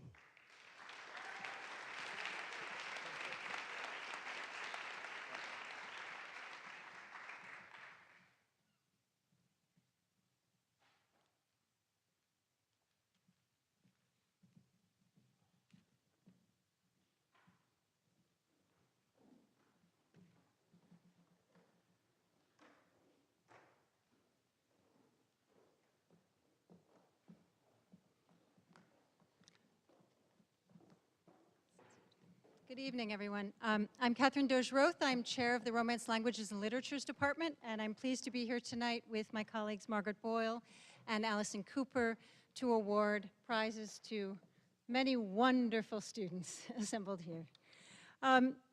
First, we have the prize for excellence in Romance Languages and Literatures, which is given to a senior each year. And this year, I'm very pleased to award it to Miranda Oser Miller.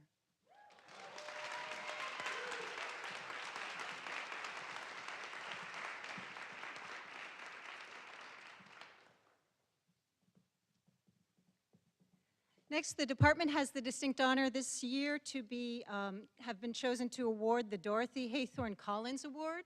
If you don't know this prize, it is a very special prize for departments in that the students who are chosen get a book, but we get lots of books for the library. But their names will be in nameplates in these books in the library, and so they will be leaving their mark on Bowdoin in a very special way.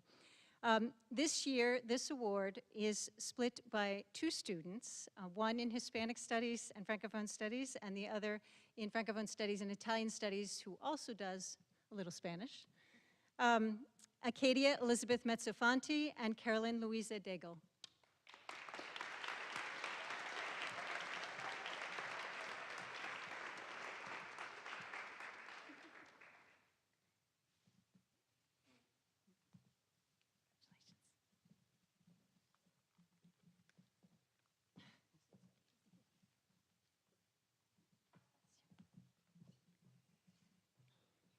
Next, I'm very pleased to award the Goodwin Francophone Studies Prize, which is awarded each year to the best scholar in French, who is also a member of the senior class. This year, it goes to Connor Clough Rocket.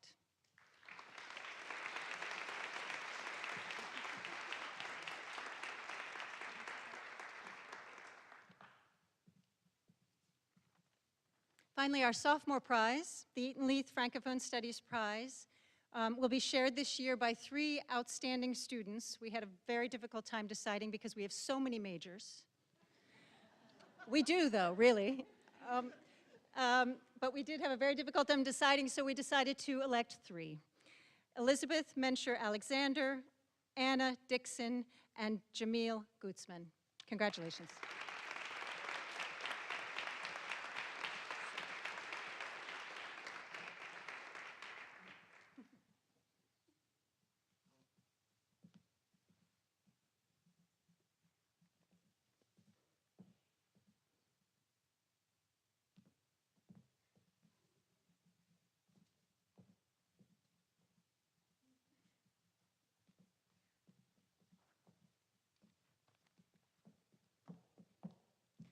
Buonasera.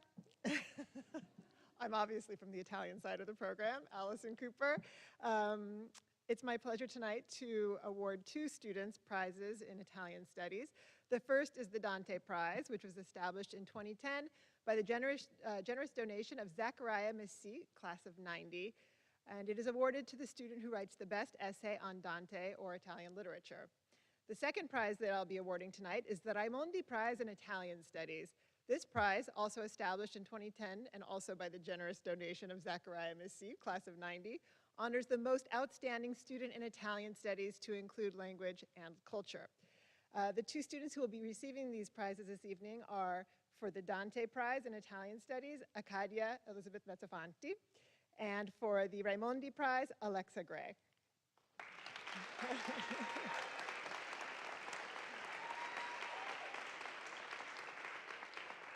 I have been very fortunate indeed to have both of these outstanding students in my classes during my time, or their time here at Bowdoin, and I would like to just take a brief moment to say a couple of words about them. Acadia's exceptional talents as a scholar of literature are complemented by creative and artistic talents that are evidenced in her unique and frankly very exquisite photographic portraits and digital publications on Italy and Italian artists. Her thoughtfulness and grace have been an inspiration in class all semester long, and probably not just to me, but also to the fellow students who have been lucky enough to share the classroom with her. Acadia, congratulations. I'd also like to say a couple of words about Lexi. Lexi is a gifted, incisive writer whose passion lights up every conversation she has, whether the subject is Italy's economic boom or Beyonce. She's also a recipient of a Watson Prize this year, and she will spend next year studying the relationship between family and justice in 5 countries. And I'm pretty sure that the State Department has already alerted New Zealand, Japan, India, Israel, and Norway that she is on her way. So why don't you come forward? This is a party.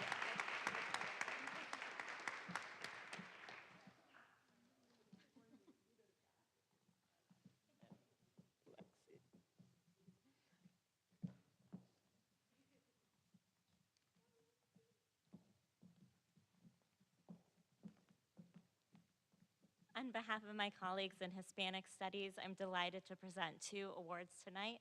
We have 1 prize for our seniors, and we're splitting the award between 2 outstanding students, and another prize for our sophomores, and we're also sharing the prize tonight.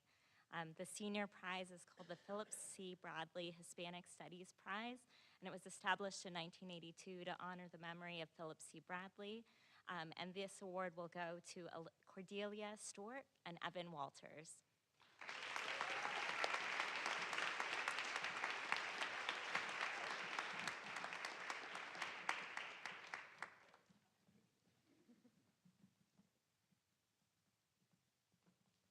And I just want to take a minute to say a quick word about both of these seniors. I've been able to work closely with Cordelia over the last several years. She's taken, I think, 3 upper division seminars in Renaissance Spanish literature with me, and she has been a dream. And then apart from that, I've cheered her on the sidelines for the Bowdoin basketball team. I saw her last weekend perform as a surprise to me in the dance concert, and I've written letters of recommendation for her to attend medical school, so I really just don't know how she does it, and we're all so impressed with her as a model student. And Evan Walters, I have not had the pleasure of working directly with Evan, but I hear from all of my colleagues how impressed they are, especially that Evan started studying Spanish when he first arrived to Bowdoin. And I will point out in particular that my colleague from Argentina sometimes says that Evan's accent is maybe better than his. So we just want to say a special recognition of that. And then to our 2 sophomores, Helen Farquhar and Maria Perez Mendoza, felicidades and congratulations. We are so enjoying getting to know you, having your engaged work in our classes, and we can't wait to continue working with you over the next 2 years.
Good evening. I'm Elisa Gillespie. I'm the chair of the Russian department here, and I'm so pleased to be able to present these 2 awards to these 2 really wonderful and outstanding students who've contributed so much to the Russian department. The first prize that I'm presenting is the Prize for Excellence in Russian Language and Literature. This prize was established by Jane Knox, who's Professor Emerita of Russian at Bowdoin, and it's awarded to the graduating senior who's achieved the highest distinction as a Russian major. This award this year goes to Stephen Pastoriza, and I'll just say a few words and then we'll clap. Stephen is being recognized for his intellectual and linguistic growth over the whole course of the Russian major, for his great enthusiasm for all things Russian, and for his ambitious research project, his senior honors project, which explores the intellectual and artistic ties between 2 19th century Russian figures, the novelist Ivan Turgenev, and the artist Alexei Kharlamov, one of whose paintings is owned by the Bowdoin College Museum of Art and is currently on exhibit, so go check it out. Stephen recently gave a presentation on his honors thesis research entirely in Russian at the annual Russian Studies Symposium at Colby College. So I'm so pleased to honor Stephen for all of his great work.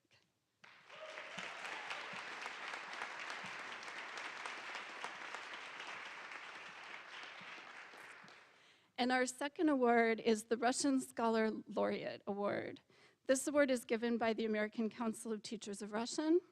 It recognizes the best qualities of a post-secondary Russian student: an unfailing love for all things Russian, a passion for the language, literature, and culture, a commitment to excellence, and an enthusiasm for knowledge and cultural literacy. This year's Russian Scholar Laureate Award goes to Artur Kalendarov, who's a junior. Artur was chosen for this award for the excellence of his academic work, his contributions to building a strong culture of Russian studies on campus, his co-leadership of Russian Club, and his many intellectual contributions to the field of Russian studies beyond the classroom at a variety of prestigious internships and symposia. Artur Kalendarov.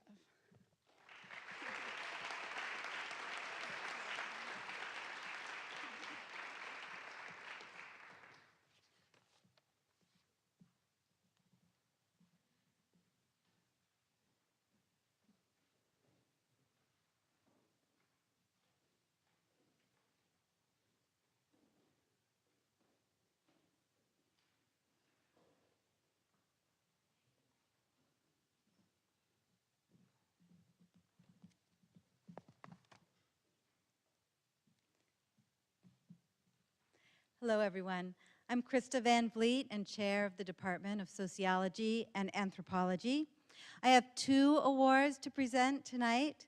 The first award is an award for distinguished public sociology and anthropology. This prize is awarded to those students majoring or minoring in sociology or anthropology who demonstrate an exemplary engagement in public scholarship or community service. And it recognizes and acknowledges those students who've made meaningful impacts on the Bowdoin community and the community at large. And this year, the prize is shared between 2 students, Darlene Inessa and Brandon Scott Morande.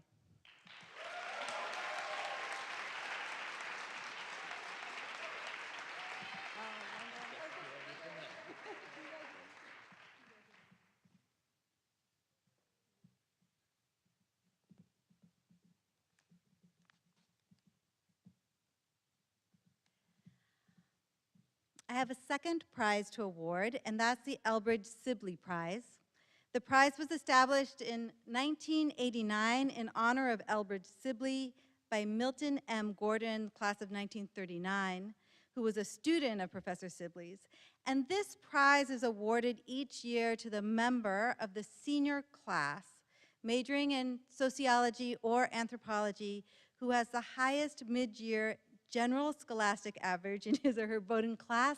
And this is, I think, a wonderful acknowledgement of the breadth of our students and their liberal arts scholarship. And this award is for Brandon Scott Morande.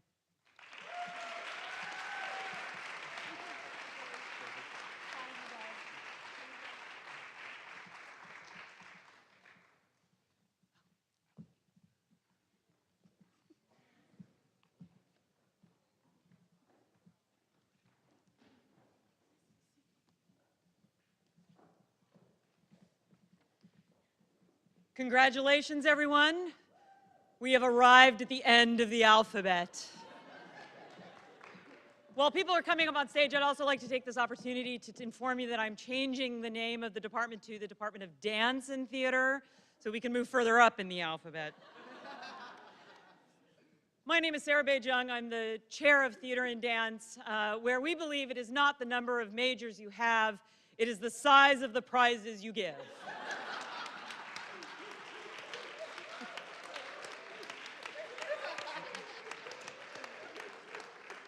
It is a delight to be able to recognize these students on stage with me tonight.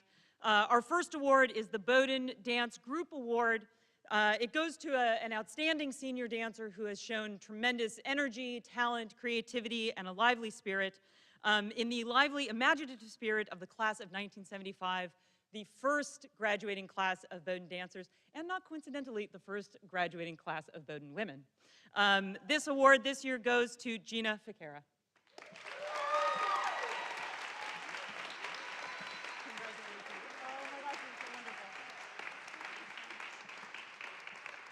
Our next award is for excellence in dance performance. This goes to an outstanding student who merits special excellence and recognition. This goes to Theodora Hurley for her performance in last year's 2018 Spring Dance Concert, an extraordinary work with a professional choreographer. Congratulations.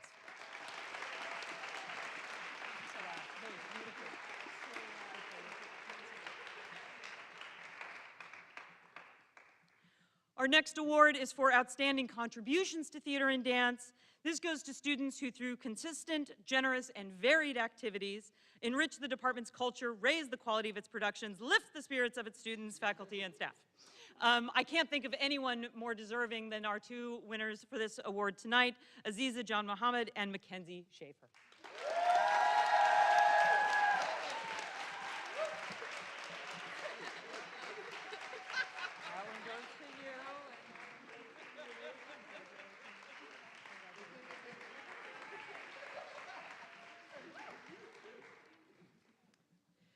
Our next award is the William H. Moody 56 Award. This goes to a student who is awarded in memory of Bill Moody, who for many years was a theater technician and friend of countless students. The award is presented annually to those who have made outstanding contributions to the theater through technical achievements accomplished in, especially important, good humor. This year, I am very pleased to award this to Kathleen Johnson and Gurlin Lu Feng.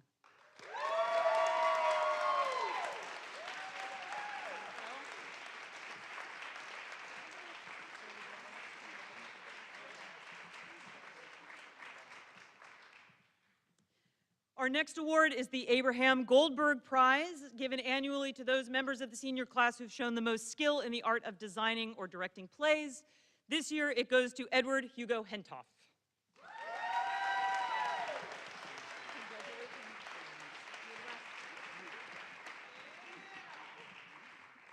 This next award is a favorite of mine. It's the Alice Merrill Mitchell Prize, established by Wilmot Brookings Mitchell, 1890, and Edward Little, Professor of Rhetoric and Oratory, in memory of his wife, Alice Merrill Mitchell.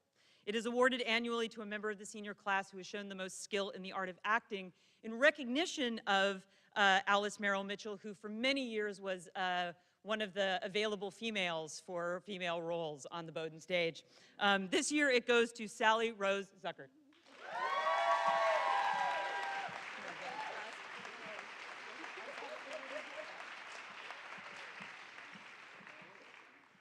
And our last award of the evening is the A. Raymond Rattan IV Scholarship Award for Summer Study in Theater. The Ray Rattan Fund for the Performing Arts was established by David Zach Webster, class of '57, a lifelong college volunteer and benefactor, who, in honor of A. Raymond Rattan IV, class of '51, and director of theater from 1971 to 1993. The fund is intended to enrich the life of the college through the performing arts and may be used to support students in summer study in theater. This year, it goes for Grace Keller Long.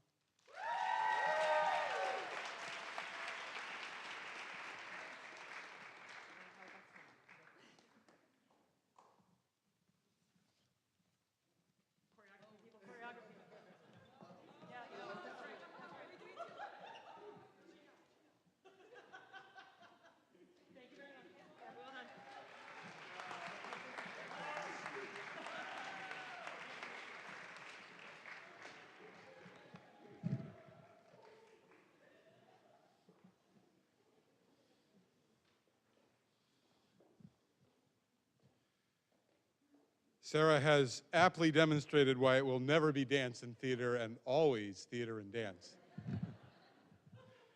I had some prepared remarks here, but I made some notes, and I'm just going to share a couple, and this won't take very long. The first is to thank Brock. Where are you, Brock? Oh, did he leave? Oh, I caught him. Ah, I love that.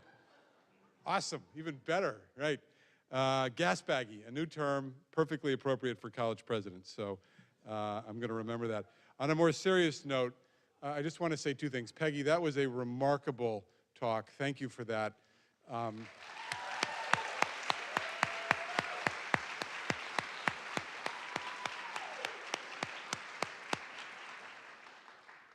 It struck home for me that it demonstrated so aptly that the insights, the sensibility, the challenges that you threw down from the lens of art history are why art history is a perfect field of study for, to borrow another line from the offer of the college, leaders from all walks of life, right? And it's just a remarkable way to think about that, in addition to many other messages that are in there. The other thing that I wanted to just acknowledge is the remarkable accomplishments of all of our students who are here tonight, and some in absentia. The power of the liberal arts is on display here as well tonight as it will ever be and has ever been at Bowdoin College. And congratulations again to all of our students for everything that you have done here.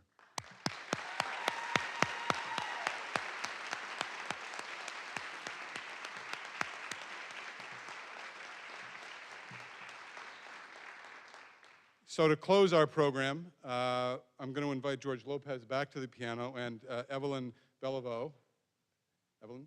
Yeah, back to the stage. Emily Ha, back to the stage, to lead us in the singing of Ray's Songs to Bowdoin. It is the end of the year, and this is the first of the singing of our alma mater, of which there will be many renditions over the course of the next several weeks. The words are found in the back of your program, the last page.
Thank you all.